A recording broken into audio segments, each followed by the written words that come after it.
એક મોટી પ્રેરણા મળતી હોય લોકોને. મને કે તમે લોકો કે સાંભળ્યું કર્યું તો એને એમ થાય કે મારે આ બળદ છૂટો ન મુકાય. શરમે ધર્મે લોકો મૂકે નહીં એમ કે આ બાપુ ગમે ત્યાંથી પકડશે બળદને કહે કે આ કોનો છે ને આ ક્યાં ગામનો છે એવું થાય ને. મુલાકાત જ મળે તો બિલો ને કોનો છે તરત ખબર પડે. બિલો ના ખબર પડે કોનો છે ને તરત જ રેડી. જય ગૌ માતા. જય ગૌ માતા. આજે લોંગિયા ગામમાં અમે આવ્યા છીએ. અમારી સાથે બધા યુવાનો છે બજરંગ દળના અને જે જાનથી ગૌ સેવામાં બધા ખૂબ લાગેલા છે.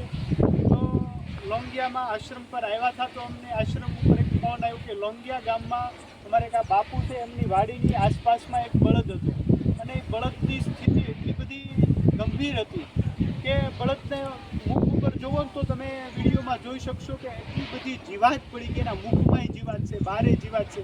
આમ શણગારેલો તમે જોઈ શકો છો કે ઉપર એટલી બધી આમ રૂડું રૂપાળું એવું બધું લગાડ્યું હતું એને.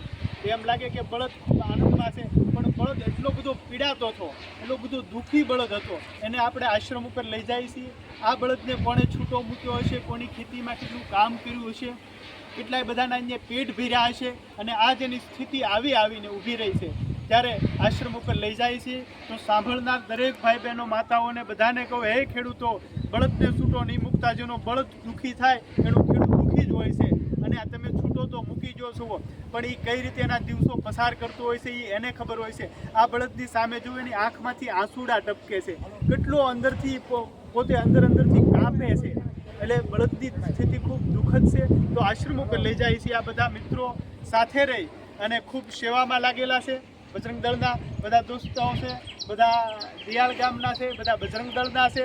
અને એટલું જ નહીં, બળદશાળા જે નિર્માણ થઈ રહી છે આશ્રમમાં, એ બળદશાળામાં પોતે બધા નાનું મોટું કોઈ કામ કરે છે, કોઈ હીરાનું કામ કરે છે, કોઈ ખેતીવાડીમાં કામ કરે છે. તો એ બધાએ થઈને પોતે એક ધન એકત્રિત કર્યું અને 11,000 રૂપિયા આશ્રમને અહીંયા દાન કર્યું છે કે બળદશાળામાં અમારથી જે પહોંચે એ.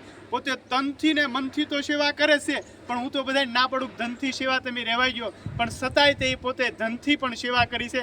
તો હું એ બધાનો પણ ખૂબ ખૂબ આભાર માનું છું અને સેવામાં તો એ હરમેશ લાગેલા જ રહે છે. તો બધાને ફરી વખત જય ગૌ માતા. બળદનું ધ્યાન રાખજો, ગૌ માતાનું ધ્યાન રાખજો, કારણ કે બળદ દુઃખી થાય તો તમારી પેઢીઓમાં ભરપાઈ નહીં થઈ શકે.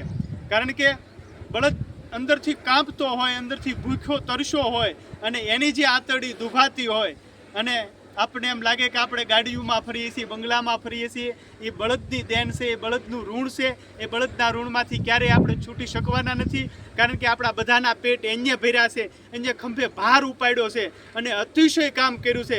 ત્યારે આપણે અહીં સુધી પહોંચ્યા છીએ. તો આપણા બધા ઉપર ઋણ છે બળદનું. તો આપણે બળદનું ધ્યાન રાખીએ. આવા જે અબોલ બધા પ્રાણીઓ છે એની જેટલી બની શકે એટલી સેવા કરી. આ બધા દોસ્તો, આ બધા મિત્રો છે અમારા અને એ બધા ખૂબ આશ્રમની સેવા કરે છે અને જ્યાં પણ ગાય માતા હોય ત્યાં એ બધી સેવામાં પહોંચી જતા હોય છે.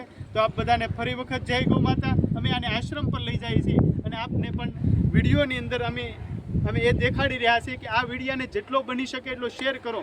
કારણ કે એક વ્યક્તિ સુધી પહોંચે, જે ખેડૂતની પાસે આ વિડીયો પહોંચશે ને એ જે એની આ દશા બળદની જોશે તો એને એમ થાય કે મારે ઘેરે ભલે બળદ બાંધેલો રહેતો, મારે આ દુઃખી કરવા માટે મારે છૂટો મૂકવો નથી, એવું એને અંદરથી થશે.